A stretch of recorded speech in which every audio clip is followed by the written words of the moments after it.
জুলাই শহীদদের স্মরণে এ স্মরণ সভা শনিবার বিকেলে রাজধানীর চিনমৈত্রী সম্মেলনে জুলাই ২৪ শহীদ পরিবার সোসাইটির আয়োজনে এই স্মরণ সভা অনুষ্ঠিত হয়।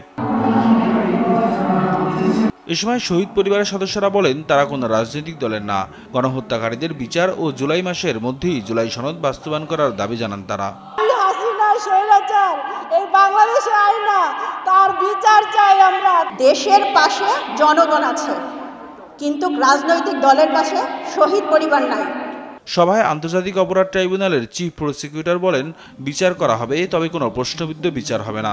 4টি মামলার বিচার কার্যক্রম চলমান আছে। আমরা লাইভ দেখাচ্ছি, সবকিছু লাইভে দেখানো যাবে না। কেন দেখানো যাবে না সেটা এই জনসমক্ষে আপনাদেরকে বলা যাবে না। আপনাদেরকে আশ্বস্ত করছি, আগামী 3রা আগস্ট এবং 4ঠা আগস্ট শেখ হাসিনার বিরুদ্ধে প্রথম সাক্ষী তার জবানবন্দি আদালতে দেবেন।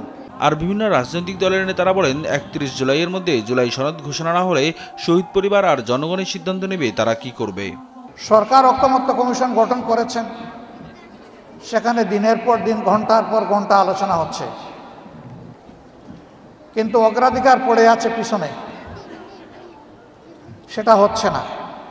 আমরা সরকারকে বলবো, হয়তো সবগুলো বিচার করতে পারবেন না, কিন্তু যারা সরাসরি এই গণহত্যায় সম্পৃক্ত ছিল অন্তত কয়েকজনকে ফাঁসি দিতে হবে।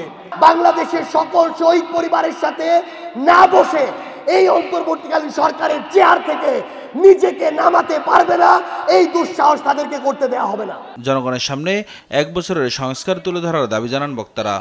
বিচার, জুলাই সনদ এবং মৌলিক সংস্কারের সাথে সংশ্লিষ্ট।